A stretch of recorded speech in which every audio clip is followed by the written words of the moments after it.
Bismillahirrahmanirrahim. Alhamdulillah. Wassalatu wassalamu ala Rasulillah wa ala alihi wa sahbihi wa man. Alhamdulillah ya sekalian di malam hari ini. Insyaallah kita melanjutkan kajian ilmu akidah ya. Dari Syarah Akidah Al-Qayrawani sudah di pembahasan akhir ya.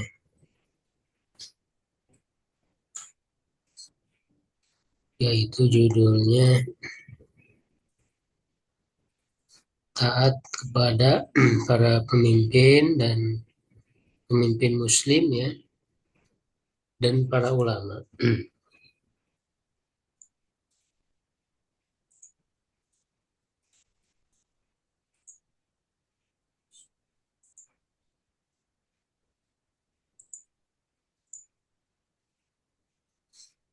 Sebagaimana dikatakan oleh Al-Qayrawani, Nabi Zaid Al-Qayrawani rahimahullah ta'ala, wa ta'atu li'a'immatil muslimin min wulati umurihim wa ulamaihim. Dan taat kepada para imam muslimin ya, dari para pemegang urusan ya, maksudnya para pemimpin dalam urusan dunia ya, pemerintahan, penguasa, dan para ulama mereka.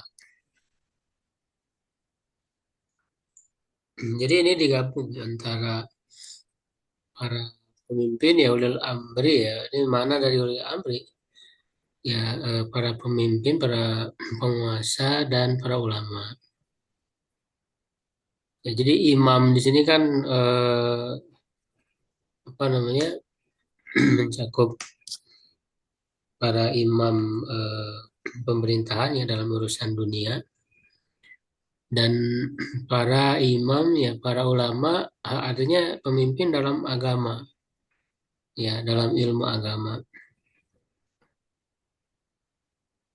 di mana para umaro ya, di sini saya jelaskan, membimbing kita dengan kebijakan dan peraturan yang mereka tetapkan ya, dan para ulama membimbing kita dengan ilmu dan fatwa mereka ya. Maka kita mesti taat kepada mereka ya, tentu dalam hal yang tidak bertentangan dengan ketaatan kepada Allah dan Rasulnya. Jadi pembahasan tentang masalah ketaatan kepada pemimpin ini masuk ya dalam poin akidah Ahlussunnah. Ya, jadi kalau kita lihat pemaparan ya para ulama, para imam Ahlussunnah sejak era salafus saleh ya, itu kita akan dapati hampir semuanya kompak ya menyebutkan tentang taat kepada pemimpin ya. Karena berkaitan dengan ini muncul kelompok yang menyimpang. Ya, muncul kelompok menyimpang yang itu menjadi ciri dari kelompok menyimpang itu, yaitu mereka melakukan pemberontakan ya terhadap pemerintah. Ya, seperti yaitu kalangan Khawarij ya. Kalangan Khawarij. Ya, walaupun termasuk juga Mu'tazilah ya, kaum Mu'tazilah juga mereka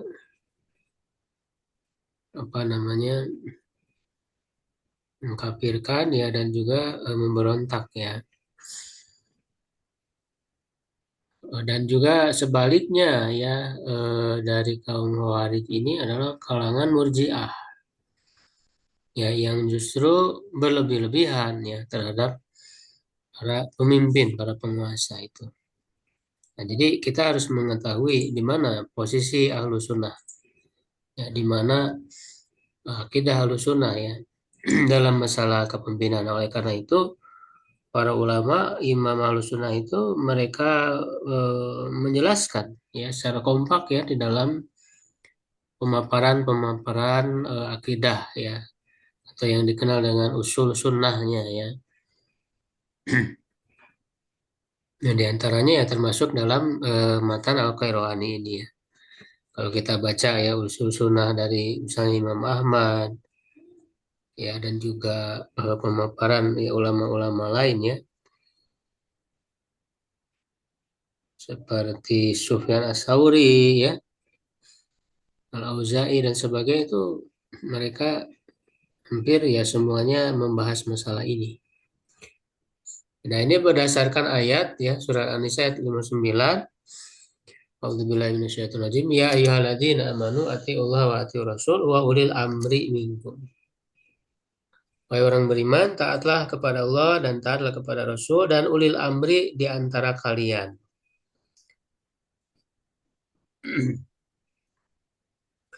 Nah, ulil amri ini sebagaimana disebut oleh Ibnu Katsir ya dalam tafsirnya wa zahir wallahu alam annal ayata amatun fi jami'il amri minal umara'i wal ulama.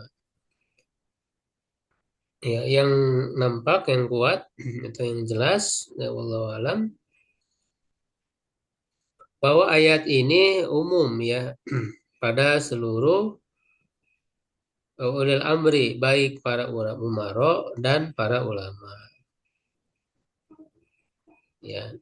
Jadi ayat ini umum ya ulil amri di sini bisa para ulil amri apa namanya pemimpin yang mengurusi urusan dunia ya tentu harus berlandasan kepada agama juga ya dan para pemimpin dalam agama. Nah, tetapi tentu ketaatannya tidak mutlak ya, makanya dalam ayat ini kan tidak menggunakan wa'atiu ya, sebagaimana kepada Allah dan Rasul ya itu menggunakan atiu. Sedangkan ulil amri itu tidak menggunakan atiu. Langsung ulil amri ini menunjukkan ketaatan kepada ulil amri tidak mutlak, terikat ya kepada taat kepada Allah dan Rasulnya. Nah, makanya kalau bertentangan dengan syariat ya ber apa namanya eh, bermaksiat dalam rangka bermaksiat kepada Allah ya maka tidak boleh mentaatinya ya. Jadi kalau mereka membuat suatu ketetapan atas dasar hawa nafsu mereka yang menyalahi ketaatan kepada Allah dan Rasulnya maka tentu saja tidak boleh mentaati mereka. Sebagaimana dalam hadis ya dari Ali radhiyallahu anhu qala Rasulullah SAW la ta'ata fi ma'siyatillah innama ta'atu fil ma'ruf. Tidak ada ketaatan dalam ya, bermaksiat kepada Allah. Taat hanyalah dalam hal yang ma'ruf. Ya, hanya dalam hal yang baik yang dibenarkan di dalam syariat. Ma'ruf itu kan artinya kebaikannya tidak hanya oleh syariat tapi juga secara akal ya, secara akal sehat juga bisa memahami bahwa hal tersebut baik. Ya, dalam hadis lain dari Abdullah ya bin Mas'ud radhiyallahu anhu dan Nabi SAW qala as-sam'u wa ta'al mar'il muslim. Ya, mendengar dan taat ya itu adalah terhadap seorang muslim ya atau seorang pemimpin muslim bima haba wa karya. Enggak maksudnya wajib taat atas seorang muslim. Jadi setiap muslim wajib mendengar dan taat fima haba wa karya. Nah, pada apa yang dia suka ataupun tidak dia suka. Malam yu'mar bimaksiyah selama dia tidak diperintah dengan kemaksiatan. Faida umiru bimaksiyah fala sam'a wala ta'ah. Apabila diperintah ya dengan maksiat maka tidak ada ya mendengar, tidak ada taat. Nah, kadang kan ini ya menjadi batasannya jelas ya dalam akidah Ahlussunnah, ketaatan yang tidak mutlak. Nah, oleh karena itu kalau mereka menyuruh kepada kemaksiatan ya, melanggar hukum Allah, ya tentu harus diingkari gitu ya. Nah, karena ada kelompok ya Murji'ah yang mereka kemaksiatan yang dilakukan oleh pemerintah, oleh pemimpin pun tetap saja didukung ya, tidak boleh dikritik ya. Nah, ini kan keliru ya, tidak sesuai sebetulnya dengan akidah Ahlussunnah ya.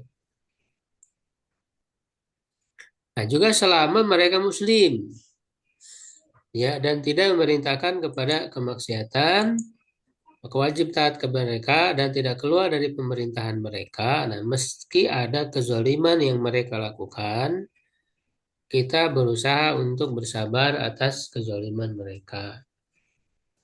Nah, ini yang di antara yang ditekankan di dalam akidah salaf sebagaimana dipaparkan oleh para imam Ahlussunnah ya. Misalnya Sufyan Ats-Tsauri, beliau mengatakan ya dalam apa namanya paparan akidahnya ya. Ya Syuaib la yanfa'u kama katab tahatta salat halfa kulli barin wa fajir. Ya, ini kan berupa nasihat kepada Syuaib ya, yang berisi pokok-pokok akidah Ahlussunnah.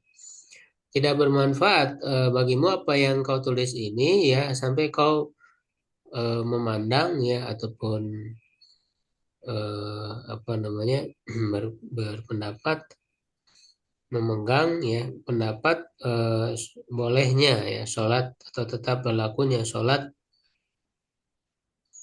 Kita juga meyakini ya di belakang setiap maksudnya pemimpin ya baik dia itu baik atau pendosa.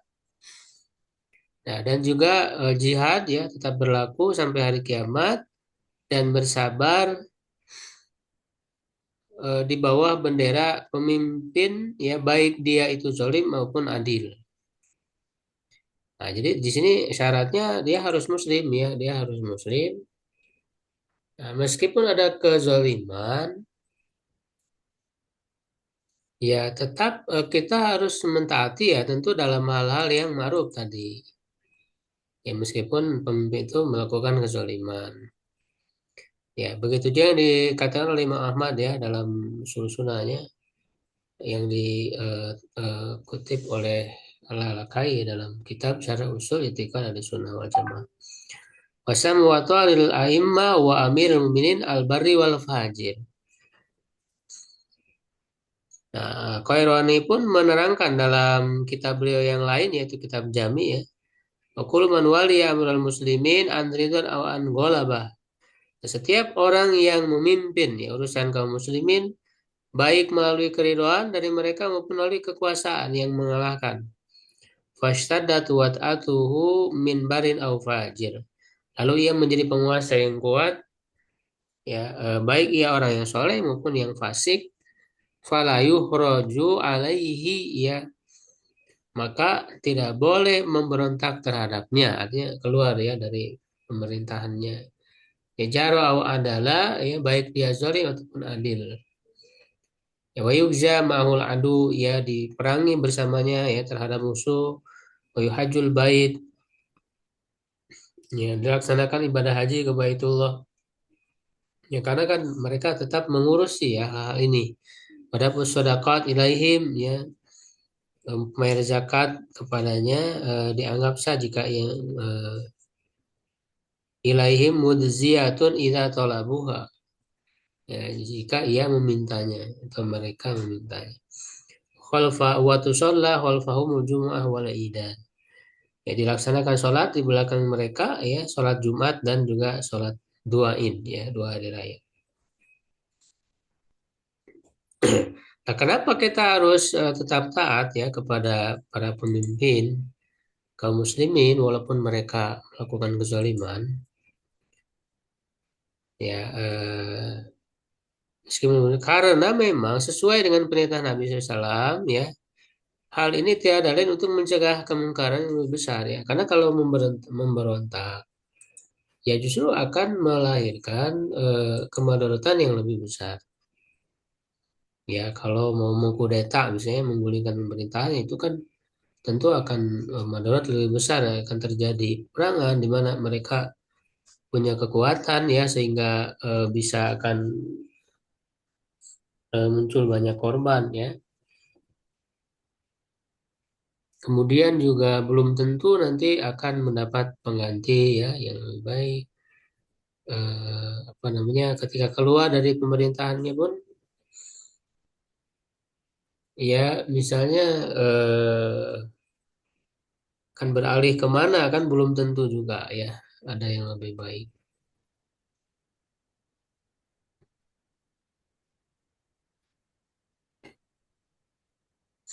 Ya walaupun ada ya apa namanya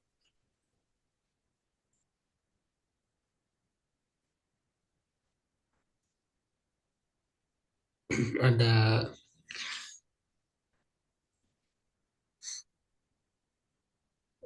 walaupun nanti tidak berarti membiarkan kezalimannya ya. Jadi tetap kezaliman itu berusaha ya untuk dihentikan ya dari pemimpin itu ya dengan cara-cara yang baik ya dengan cara-cara yang halus ya dengan nasihat ya tidak dengan mengkudetanya gitu kan. Nah, sedangkan para ahli bid'ah nah ini ya menyelisihinya seperti Khawarij dan Mu'tazilah yang mengharuskan untuk memberontak dan keluar dari pemerintahan ketika dilihat atau diduga ada kezaliman. Nah, namun di sini yang harus diperhatikan tidak keluar dari pemerintahan ya bukan berarti tidak mengingkari dan meluruskan kezaliman. Nah, ini bedanya nanti dengan Murji'ah.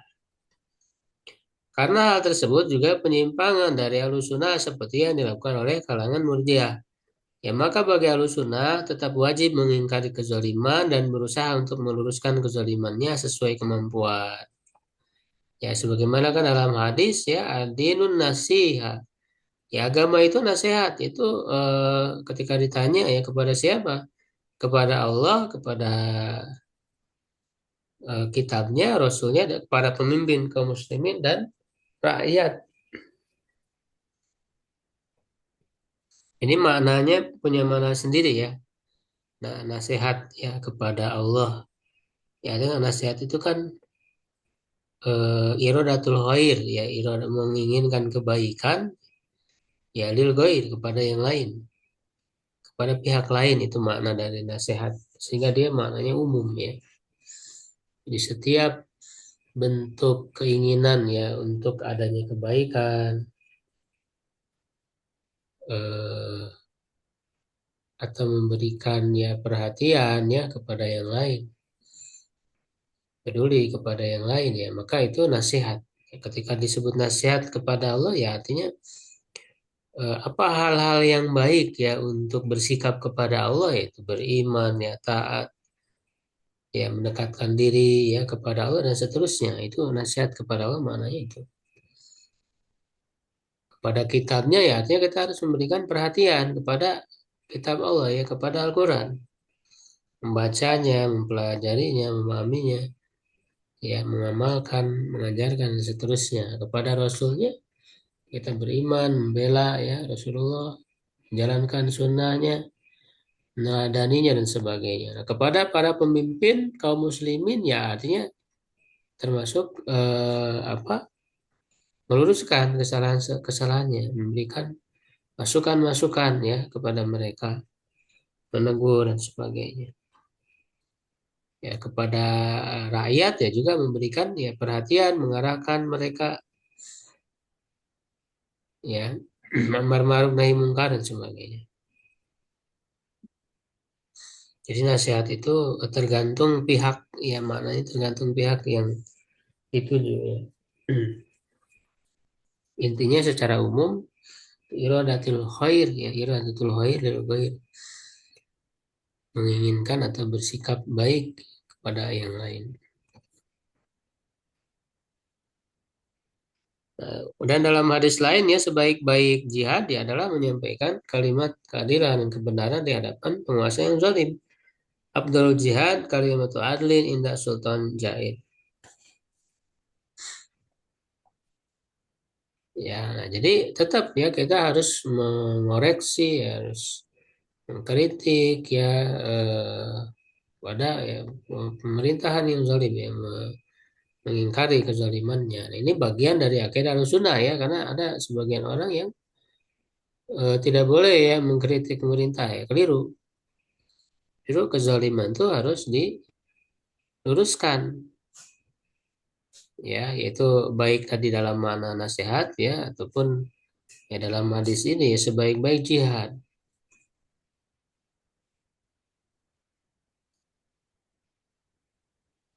Namun apabila seorang pemimpin menampakkan kekafiran yang jelas, ya artinya melakukan perkara yang dihukumi kafir atau murtad, ya atau memang sejak kafir sejak awal, maka boleh untuk keluar dari pemerintahan, pemerintahannya ya, karena memang tidak ada baiat ya, janji ketaatan kepada pemimpin ya, kepada pemimpin yang kafir. Nah, jadi kalau pemimpin itu kafir ya, itu nggak ada keharusan untuk berbaiat ya, artinya siap untuk dipimpin oleh mereka ya. Jadi eh, tidak ada ya ketaatan, tidak ada baiat kepada pemimpin yang kafir ya, boleh kita mau keluar ya dari pemerintahan mereka, karena walau bagaimanapun ya tetap ya kekafiran mereka itu ya juga akan beri pengaruh ya, walaupun misalnya dalam hal urusan dunia ya, karena kan tetap dalam urusan agama pun kan butuh pemimpin ya, butuh keputusan ya, karena menyangkut dengan hal-hal publik. Karena agama Islam ini kan ajarannya banyak yang berkaitan dengan hal-hal publik, sehingga harus diputuskan ya oleh pemimpin yang mau tidak mau. Nah, kalau pemimpinnya kafir, pemimpinnya murtad ya, tentu akan sulit nanti dalam pelaksanaannya ya. Nah, makanya sebagaimana dalam hadis ya jelas ya dinyatakan ya Rasulullah SAW memerintahkan kami ya untuk berbaiat ya, untuk mendengar taat ya, baik dalam keadaan semangat ataupun apa namanya lemah ya, tidak semangat, dalam keadaan sulit atau mudah ya, dan juga dalam keadaan mereka lebih mementingkan dirinya ya daripada kami. Asyaratan alaina ya, tadi ya ada kezaliman itu ya. Nah, agar jangan di anunazi al-amru ahlahu ya, tidak mencabut urusan dari ahlinya, artinya tidak mengkudeta ya, tidak mencabut kekuasaannya illa antara kufron bawahan, kecuali kalau kalian melihat ada kekufuran yang jelas. Innakum minallahi fihi burhan, yang pada kalian mempunyai alasan yang jelas dari Allah. Nah, jadi ini menjadi burhan ya, atau hujah yang kuat di hadapan Allah untuk dicabut kepemimpinan ya, penguasaannya itu yaitu dengan apa namanya, baik dipaksa ya untuk diganti pemimpin tersebut ya, tentu nanti ada syaratnya tetap ya, walaupun kita dibolehkan ya untuk mencabut ya kekuasaan kepemimpinan dari orang yang kafir atau orang yang murtad ya, dengan kekafiran yang jelas. Nah, keluar dari pemerintahan itu bisa dengan berhijrah ya, meninggalkan wilayahnya kalau memang mampu. Karena ini nanti syaratnya juga harus mampu. Ya, berhijrah ya ke tempat lain ya. Makanya kan jadi hijrah itu masih berlaku, yaitu ketika misalnya orang berada di wilayah orang kafir ya, yang ya pemimpinnya kafir ya, apalagi aturan-aturannya kafir ya, maka sebenarnya dia punya kewajiban untuk berhijrah. Ya, jadi hijrah dari min daril kufri ila daril Islam kan gitu ya. Nah, ataupun dengan mengganti pemimpin tersebut. Ya, tentu hal ini dilakukan oleh yang memiliki kemampuan ya. Maka disyaratkan untuk mengganti pemimpin tersebut benar-benar memiliki kemampuan untuk itu, tidak hanya berasumsi Ya, karena orang hanya berasumsi, hanya menduga-duga ya tanpa ada apa namanya dugaan kuat. Jadi hanya menduga-duga dengan dugaan yang lemah. Ya, jadi harus memiliki dugaan kuat bahwa pemimpin yang akan menggantikannya adalah Muslim dan lebih baik dari sebelumnya. Hal ini adalah agar jangan sampai suatu kemungkaran dihadapi dengan kemungkaran yang lebih besar, kan? Tadi ya, kemungkaran yang lebih besar atau meneruskan kemungkaran yang sama ya. Jadi orang hanya fokus untuk mengganti pemimpin, tapi tidak memikirkan siapa penggantinya. Jadi hanya fokus untuk menggulingkan pemerintahannya saja gitu. Yang tahu-taunya yang naik sama aja atau bahkan lebih parah ya. Nah, jadi harus betul-betul memiliki dugaan yang kuat gitu ya, persiapan gitu ya, bahwa yang akan menggantikannya itu betul-betul lebih baik ya.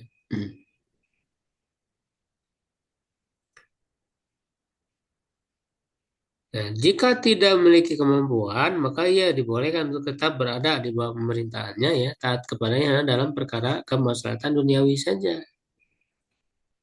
Dalam masalah agama ya karena mereka tidak bisa dipegang ya dalam urusan agama. Hanya kemaslahatan duniawi saja. Nah, kemudian itu tentang para pemimpin, para umaro. Ya, lalu para ulama ya juga kita mesti mentaati mereka ya. Kenapa ya? Karena para ulama itu tiada lain yang menjelaskan hukum Allah kepada kita.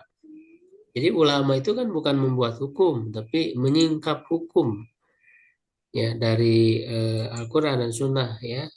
Yang bagi kalangan umum hal hukum tersebut bisa tersembunyi ya. Artinya tidak mudah untuk disimpulkan ya. Nah, makanya butuh para ulama yang mampu menyimpulkan ya hukum dari nas-nas Al-Quran dan Sunnah.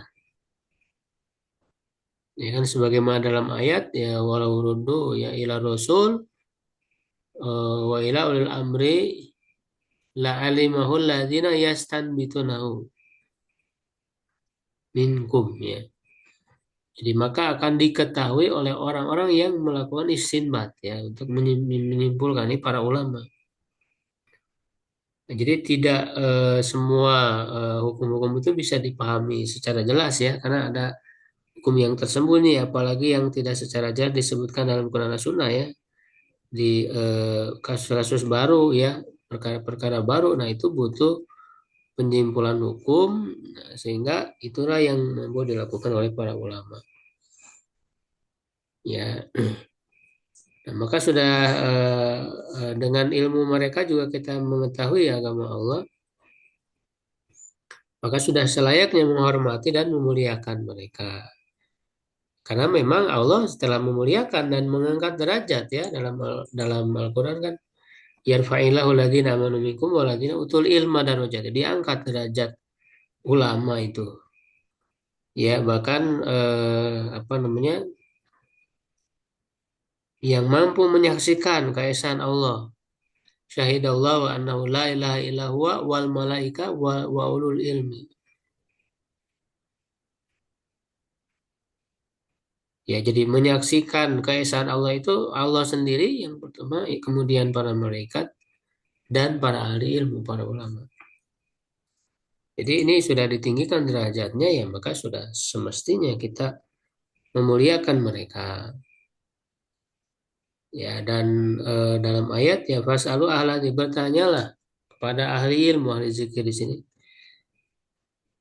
Nah, adapun ketika terjadi perbedaan pendapat di kalangan ulama ya tentu hukum-hukum yang memang tidak tegas dalam syariat atau zonni kita boleh memilih di antara ulama tersebut untuk diikuti pendapat atau fatwanya mana yang menurut kita lebih kuat argumentasinya ya lebih jelas penjelasannya dan lebih menenangkan hati karena kan tetap ya kita punya pertimbangan walaupun saya nggak tahu ya detail ilmunya ya sekemampuan kita ya bisa mempertimbangkan oh ini kan lebih jelas ya dari dalilnya gitu ya. Atau kalau kita sudah mengetahui kaidah ya kita bisa mempertimbangkan, oh ini lebih sesuai dengan kaidah ya, lebih apa namanya jelas pemahamannya ya dari Quran dan Sunnahnya. Itu kan setiap orang bisa mempertimbangkan untuk dia ikuti ya kalau dalam hal-hal yang memang ada perbedaan pendapat. Nah, sikap seperti ini ya adalah ya sebagaimana dituntun oleh Allah Subhanahu wa taala ya. Disebut ulul albab itu alladzina yastaminul qaul fayattabi'una ahsana. Orang yang mendengarkan perkataan lalu mengikuti yang terbaik. Ya, jadi kita belajar dari para ulama itu, nah kadang ada perbedaan pendapat, nah kita berusaha untuk mempertimbangkan sehingga kita mengikuti yang terbaiknya.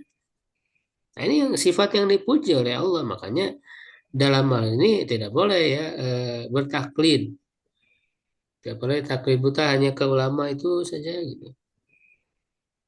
Ya padahal para ulama itu kan sangat banyak, sehingga leluasa ya bagi kita untuk mengkaji ya ilmu-ilmu mereka ya sehingga bisa memilih yang terbaik. Ya, makanya kita menganjurkan untuk tidak terpaku di satu mazhab misalnya dalam masalah fikih. Pelajari mazhab-mazhab yang lain sehingga kita lebih leluasa dalam mempertimbangkan untuk kita pilih dan untuk kita amalkan gitu ya.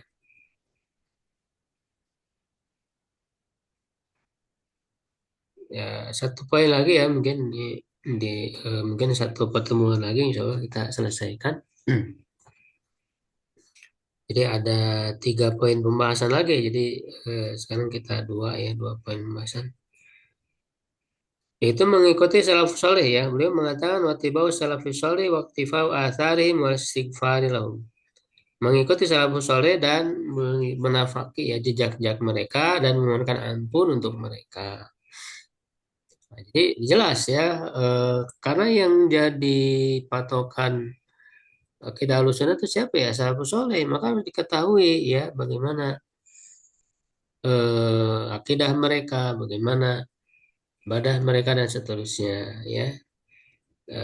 Apalagi kan jelas ya salafus saleh ini maksudnya 3 generasi awal sudah diperintah langsung ya atau dipuji langsung oleh Nabi ya khairul qurun atau khairun nas qarni sumaladina yalunahum sumaladina yalunahum kan sahabat tabiin tabiut tabiin. Ya, jadi mereka harus jadi patokan gitu ya. Ini kan banyak penyimpangan ya kekeliruan itu kan adalah munculnya belakangan maka disebut kholaf kalangan kholaf yang membawa hal-hal baru yang berbeda. Dan makanya pentingnya kita untuk mengikuti salaf dan para ulama sangat banyak mendorong kita agar mengikuti salafus saleh. Ya, nah, jadi saya tekankan ya.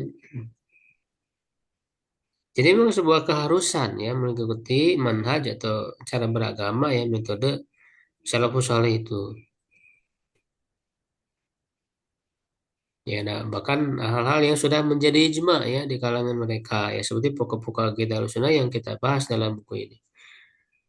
Ya, tentu kalau hal yang berbeda pendapat, tadi kita bisa memilih ya, istihad perorangan yang terdapat perbedaan pendapat seperti yang sudah kita bahas tadi. Nah, yang maksud yang wajib ya untuk diikuti adalah hal-hal yang disepakati, yang menjadi ijma ya, cara beragama baik dalam masalah pokok-pokok akidah Ahlussunnah ataupun cara beragama ya misalnya bahwa panduan kita adalah Al-Quran dan Sunnah kan gitu ya.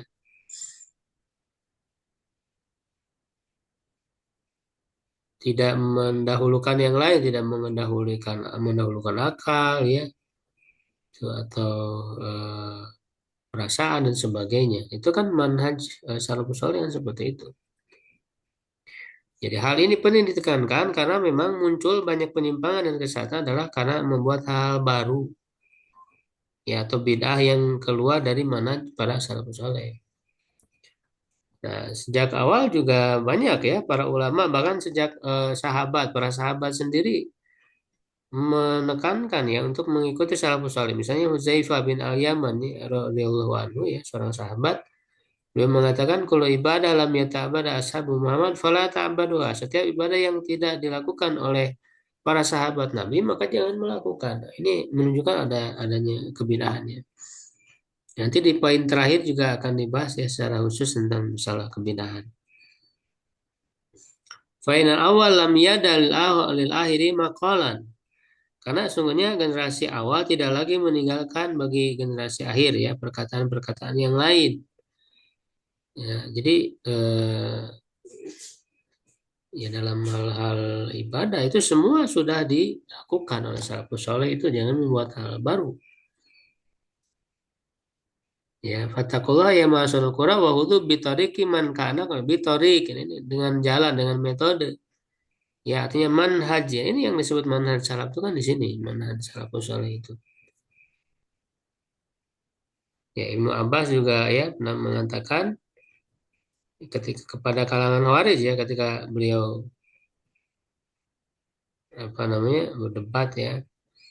Taitukum min ini ashabi Nabi sallallahu al muhajirin wal ansar wa min indi ibni ammi Nabi sallallahu mulai menazil Quran kaum a'lamun. Mereka lebih tahu dengan takwil maksudnya dengan tafsirnya, penafsirannya daripada kalian.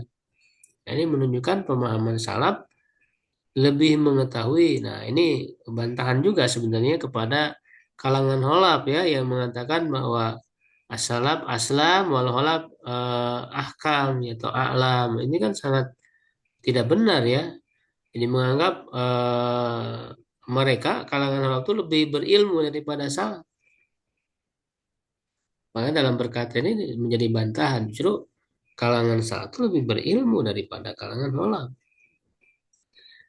Ya, nah makanya kan ketika menganggap bahwa salaf itu misalnya mentafwid ya makna sifat-sifat Allah artinya tidak mengetahui maknanya itu kan sebagaimana dijelaskan oleh para ulama ya Athariyah ya Sunnah itu berat konsekuensinya karena menuduh para salafus soleh itu bodoh tajhil ya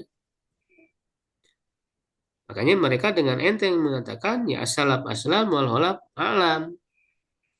Padahal yang benar ya salaf itu ya aslam wa alam wa ahkam. Ya. Nah, Ibnu Taimiyah ya dalam kitab Fatwa Hamawiyah itu membantah ya masalah ini. Bahwa justru salaf itu ya aslam wa alam wa ahkam daripada kalangan holaf. Ya, para ulama lain ya, misalnya Ibnu Rajab ya Al-Hanbali juga menulis ya kitab Fadlu Ilmi Salaf ya dan sebagainya. Nah, ini kan kekeliruan penyimpangan para ahli kalam itu kan di situ sebabnya. Karena menganggap bahwa salaf ini nggak paham gitu, nggak paham terhadap sifat-sifat Allah. Mereka tafwid saja. Padahal konsep tafwid itu dibuat oleh ahli kalam juga. Tidak dikenal ya sebelumnya konsep tafwid itu bagi kalangan salafus saleh. Yang ada mereka memahami makna-makna yang tidak diketahui itu adalah kaifiat ya bagaimana dari sifat-sifat itu. Makanya konsep tafsir itu ahli kalam sendiri yang membuat. Lalu kemudian dialamatkan, disematkan kepada kalangan salaf. Ya, untuk apa? Untuk leluasa mereka melakukan takwil dan sebagainya. Ya, yang jauh dari petunjuk-petunjuk nas yang jelas ya. Umar bin Abdul Aziz ya seorang tabiin ya juga mengatakan ini panjang. Ya, kif haisu waqafal qaum. Berdirilah di tempat di mana kaum itu yaitu para sahabat berdiri. Fakul kama qalu waskut amma sakatu fa innahum an ilmin waqafu dan seterusnya. Jadi kalangan sahabat ini mereka lebih berilmu intinya ya. Lebih kuat, lebih utama ya. Kalaulah ada petunjuk ya tentu mereka lebih dahulu daripada kalian. Nah, ini kan sebetulnya untuk menegaskan jangan kalian melakukan bid'ah ya hal-hal yang mengada-adakan yang kemudian keluar dari metode para sahabat ya khususnya. Karena Umar bin Abdul Aziz ini kan tabiin, berarti salafnya itu sahabat.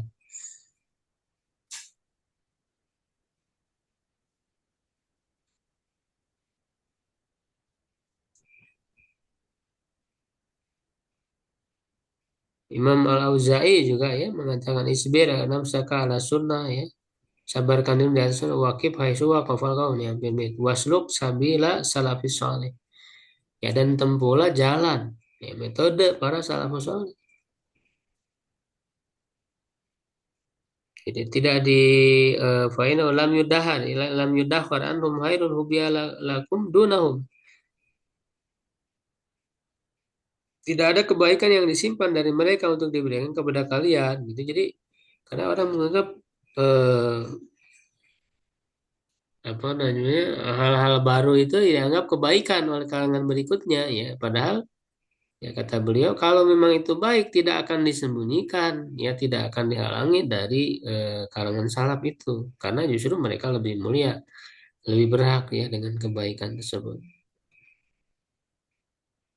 ya bul aliyah ya juga alaikum bil amril awal ya, perkara awal ya alladzi kanu alaihi qabla an yabtadiku semuanya menunjukkan agar kita berpegang kepada salafus saleh akidah salaf ya jadi ketika disebut akidah asal itu bukan hanya klaim saja kita faktanya dipelajari karena diriwayatkan banyak sekali riwayat-riwayat perkataan mereka ijma mereka gitu kan misalnya dalam kitab Lalakai ini kan sangat banyak sekali ya dinukil ya dari kalangan salafus saleh dari sahabat tapi dan seterusnya ya sehingga kita bisa mempelajarinya. Jadi bukan hal yang nggak jelas, lalu diduga-duga, oh salaf ini begini, mungkin begini. Tidak, justru ada perkataan mereka secara langsung. Nah ini yang tidak dikuasai oleh para ahli kalam. Jadi mereka apa namanya disangkanya salaf tuh nggak banyak bicara gitu masalah akidah. Justru akidah itu hal yang sangat penting ya. Tidak mungkin mereka diam, apalagi ketika muncul banyak penyimpangan. Maka mereka membantah ya, melakukan bantahan.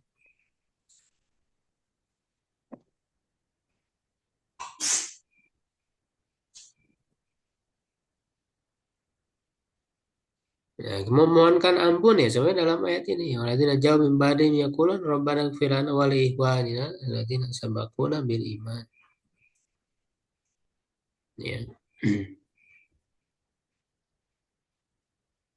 Baik, ibu sekalian sampai situ ya pembahasan kita. Kalau ada yang ditanyakan, silakan. Belum jelas ya.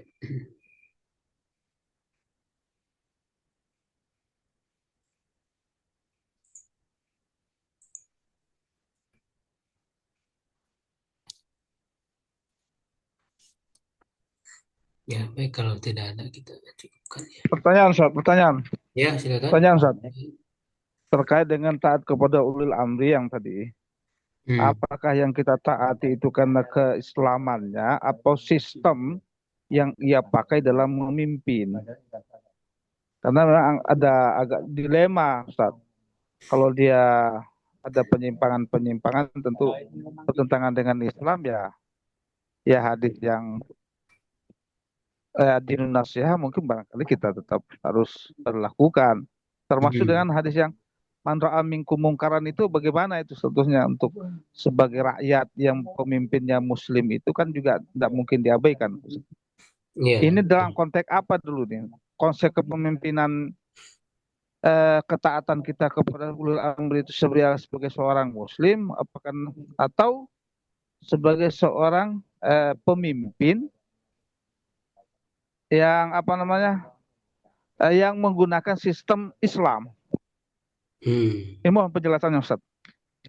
Ya, betul. Karena kan tadi ya sudah dijelaskan bahwa taat kepada yang ma'ruf. Tidak ada ketaatan kepada hal yang berupa maksiat kepada Allah.